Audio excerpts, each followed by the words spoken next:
Hi, Kimmy. Hi. So, welcome everyone to Seed Harvesting Day. Kimmy, you all will remember her from earlier this summer. Kimmy works for the Cleveland Seed Bank and is like the full shepherd of our Indigo Seeds. And to you, we are so grateful. So we're here today because the seeds are finally ready to be harvested, and I thought a lot of you at home would be interested in this process because you're wondering if you can harvest your own seeds. So the answer is maybe, and we're going to talk more about that process now. So Kimmy, what are we doing today? Sure. Okay, so we are, if you can kind of see right behind me, this final row is the indigo seeds that we're going to harvest. I'll grab one really quickly for you because it seems like we're harvesting them on the most perfect day that we can. Ooh, hold it in front of your jacket. That was like a good does that background. Yeah, so you can see that most of the leaves have died off. The stem is very red and the flower itself is fairly dried out. It is, and in fact, all of these seeds are mature and they look identical to the day that we planted them way back in March and April. And so all of these seed heads we're harvesting today because all of the seed heads are ripe, they're ready, and they are ready to be stored for the winter. Amazing. And so the reason that these are totally ready and mature, as Kimmy says, is because we did not harvest this entire row for the entire summer. We never harvested it. We let it go to seed from the beginning so that we would have seeds for the next year. So if you all harvested, maybe in late September, your seeds might not be mature and you are waiting for them to be fully brown and dried out inside the flower before you cut it and harvest them, right? Yep, definitely. Although one quick note on that, which you reminded me, if you look at this indigo right in front of us actually, so this indigo, Jessica and all of the volunteers this summer harvested this twice. Did you do this twice or 3 times this year? Oh man, I think you did twice. You're really asking me to remember.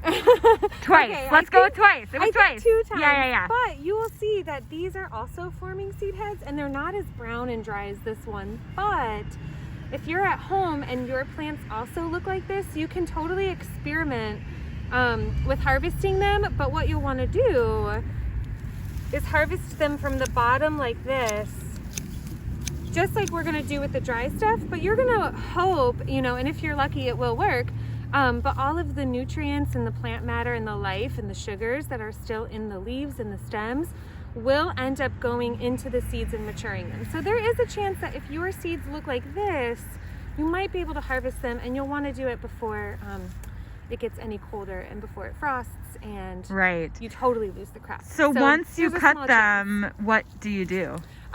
So we, very similar to the leaves, with what everybody did this summer, you're actually going to put them on a tarp or a sheet or something like that. You're going to harvest your whole entire crop and then you're going to lay them out to dry.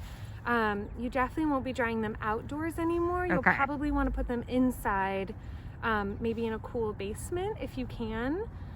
You definitely want to avoid the heat with seeds and drying. So that makes sense. Yeah, does that sound good? Yeah, so why don't we take some time? We're gonna harvest. You can see now as I back up the difference between that last row and the other rows of indigo that have been harvested prior to this. So this last row is ready for us. We're gonna take some time, go ahead and harvest the seeds, and we will come back after and show you what it looks like. All right, we did it. We did it.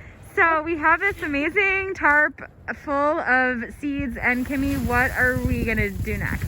Okay, so we are going to let these dry a little bit. So because they're still in the ground, they definitely have a little bit of life in them. So we want these to completely dry out so that everything, there's no moisture in this big massive pile. After that, we are going to do the 3 seed processing techniques, which is threshing, screening, and then winnowing. So threshing means that we're going to stomp on all of this plant matter so that all of the seeds fall out of the seed head. And which is going to happen when all of this is dry. The seed is going to come right out of the plant material very easily. Then we're going to do some screening. So we have a bunch of different sized screens, and we're going to try to separate that seed from that plant matter even further. And then finally we'll winnow it, which means we'll get a fan, probably in Jessica's basement, and we will pour the rest of the plant matter and the seeds in front of that fan and then separate it as best as we can. And the reason that we're cleaning the seeds so thoroughly is because we want the seed to have as much shelf longevity as possible. So we want the seed to be safe from any moisture. We don't want any bacteria growth in case there's any plant matter in there that's going to aid that. Yeah, and all that good stuff. So excited. And so this is enough seed, what we're looking at here, to get us through the next full year of growing, which is 2 regular size lots, and then all the volunteers at home that want to continue to grow indigo with us, as well as a really exciting youth program that we are starting. So this is a lot of seed. Yeah, this is a lot of seed. We're so excited, and so I hope that if you want to try to harvest at home, you will do so. And we're happy to answer questions and look at pictures of your progress along the way. So good luck, little seeds, and we will see you over the winter. Thank you, Cleveland Seed Bank, and thank you, Kimmy.